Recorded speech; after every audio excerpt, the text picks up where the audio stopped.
And for my final trick, I will grow the stabilizer. Magic.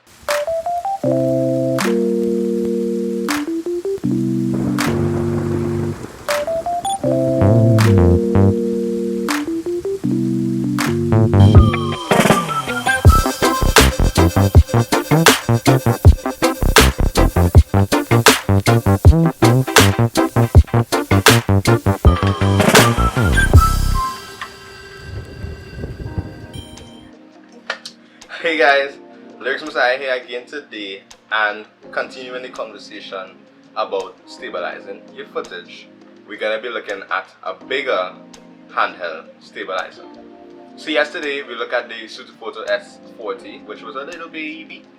Today we're gonna be looking at the Flycam 5000, which is basically more or less the exact same science in a bigger package.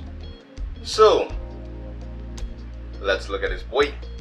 So these are all the things that come with the stabilizer.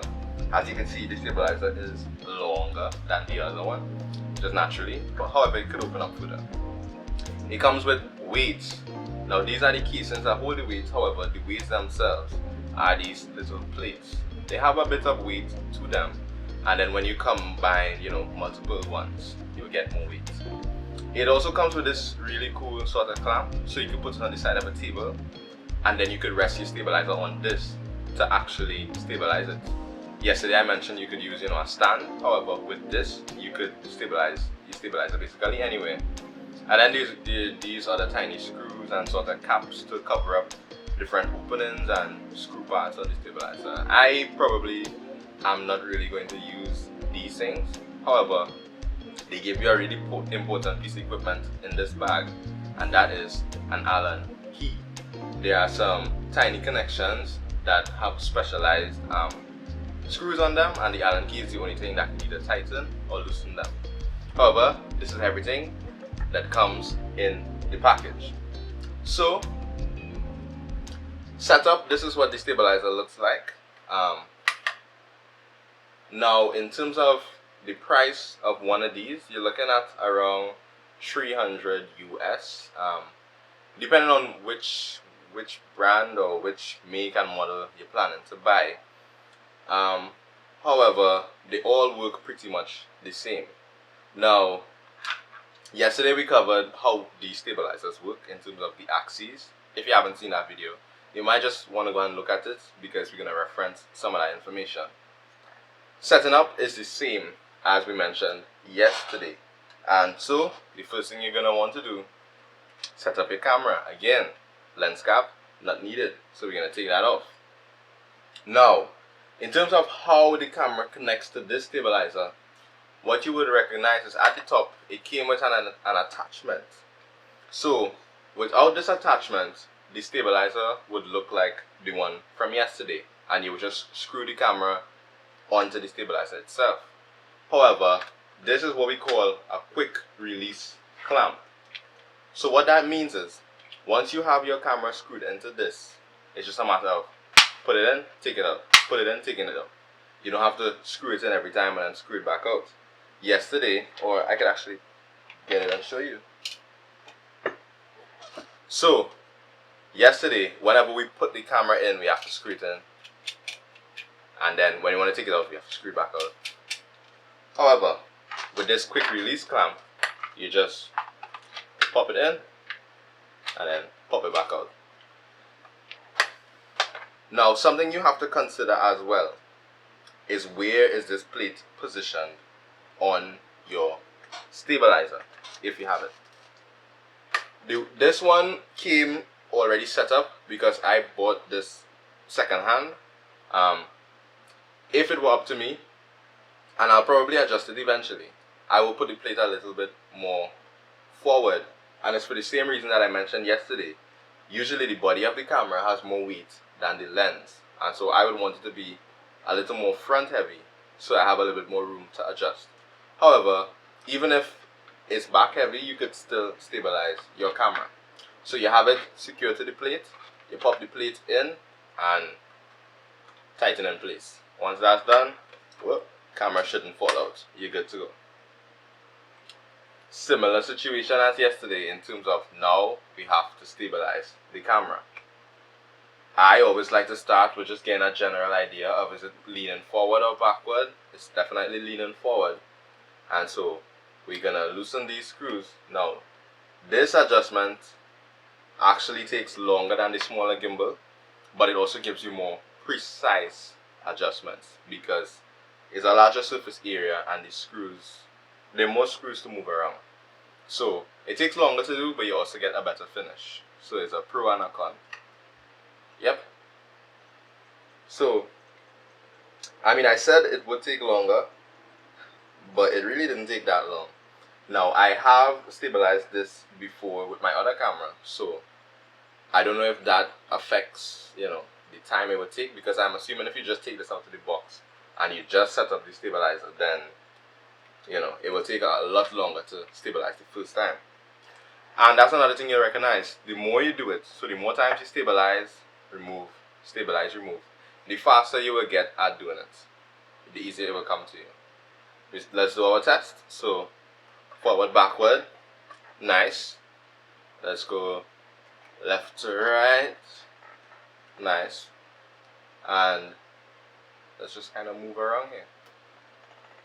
Yeah. So yesterday we looked a lot more at setting up the stabilizer.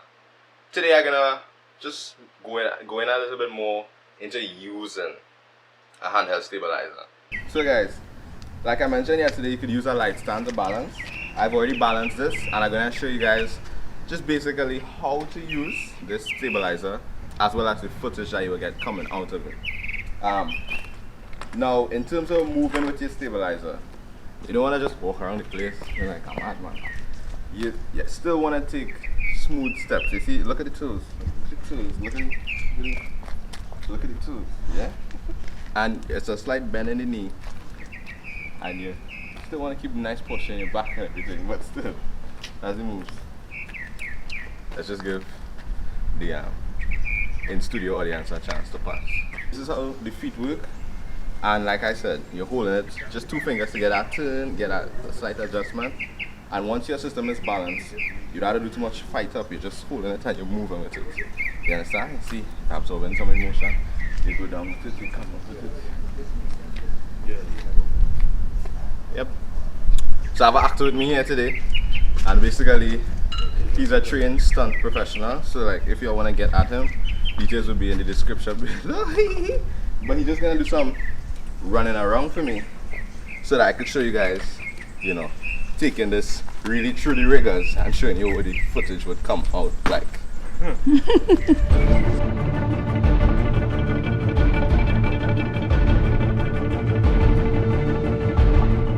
So that was forward tracking in terms of me following the subject.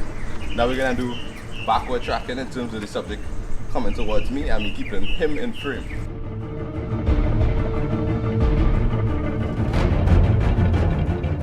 Some things that you could do is, let's go again, a little bit out of breath. We're gonna run forward again.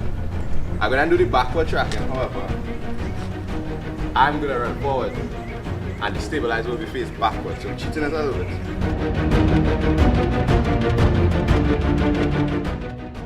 Then side tracking me facing up.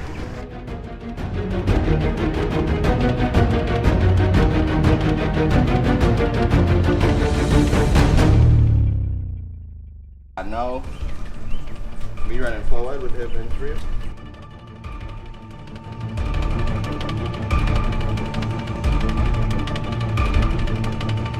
Generally what you'll see is, even though I'm running and shaking, as a matter of fact, just for you guys, let me do one shot of me running with the camera in my hand so we could compare. But you will recognize is the stabilizer absorbs a lot of that movement that you would get.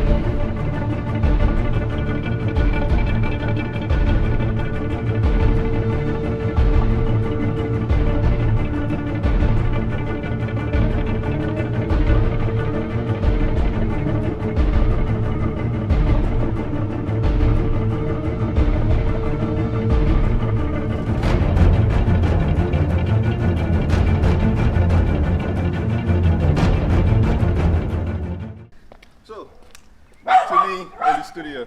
A smaller stabilizer wouldn't be able to handle a very heavy camera. But with this particular stabilizer, we have a lot of weights, extra weights, so we could get really heavy with our setup. We could put a camera and then a light on the camera and a mic on the camera, and then if you have a cage that your camera goes into, you could mount so many things on the cage: a monitor, another handle, all of these different things. Of course, that adds weight to the setup, but because the system could also take more weight at the bottom, it would be nice and counterbalanced, so you wouldn't have to worry about it. Problem is though, it gets heavy, and that's the con of this particular setup. It's heavier than the smaller one, so it's more stable. It can handle a heavier camera. However, it gets heavier, and after a while of holding this shooting, walking around holding this shooting, you start to feel it in the one arm. And usually when you switch to the other hand, your non-dominant hand, you start to get more shaky because you're unaccustomed. So maybe you might want to practice switching hands, get a little ambidextrous with it to handle situations like that. If not, then you're going to want to invest in something else, which we're going to talk about later in the week, that would help you with that issue. Now this system is what we would call manual. It's a stabilizer. Not to be confused with a gimbal. The gimbals are electronic and they have motors in them that do the counterbalancing for you. This has physical weights and it works using physics and science, not electronics. However, what that allows for is some really precise movements. So with an electronic system, when you tell it to go left, it's up to the wiring or the computing of the system to decide, well, what left really means in terms of how fast or where to stop and that sort of thing. With this system, you tell it to go here and stop here with your fingers, and it goes here and it stops here, so you can get really precise with your movements, and you also get some slight movement in terms of you get some slight human shape. For some situations, you might not want it. But for other situations where you want to get, the audience more involved, so let's say a horror movie where the camera's running away or following the person who is in distress, you don't want it to be too smooth to seem like we're on the outside, but you might want a little bit of shake in there to really get the audience involved in the action and the suspense. This system works really well for that. If I'm not mistaken, the stabilizer was actually invented for a horror movie, and then since then we've been using it for all sorts of things. Something that people really like to use this for is weddings as well, for the exact same reason. You get that involved, fluid feeling to it. However, standing up holding this and having to do some counterbalancing with your fingers can get tedious. So you're going to want to practice with it, and you're going to want to go to the gym and do your bicep curls. Don't miss arm day at all, because this system takes a toll after a while.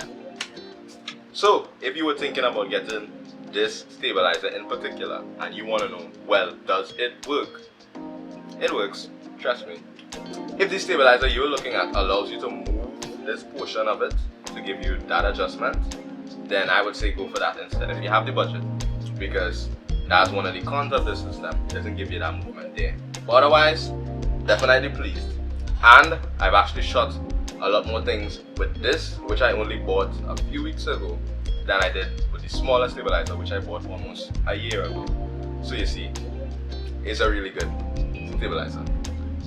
So yeah guys, Lyric Messiah signing off for now, and until next time, may the light expose you well. So special thanks on this video to Joey for coming out. Trained stuntmen are usually really expensive, but he agreed to do this video with me for free. And also special thanks to Stephanie Messiah. She's DP extraordinaire. Again, getting a qualified DP is usually also expensive, but she agreed to do this for free for me. So special thanks to those guys. We love to do things for exposure. Right exposure. Putting you.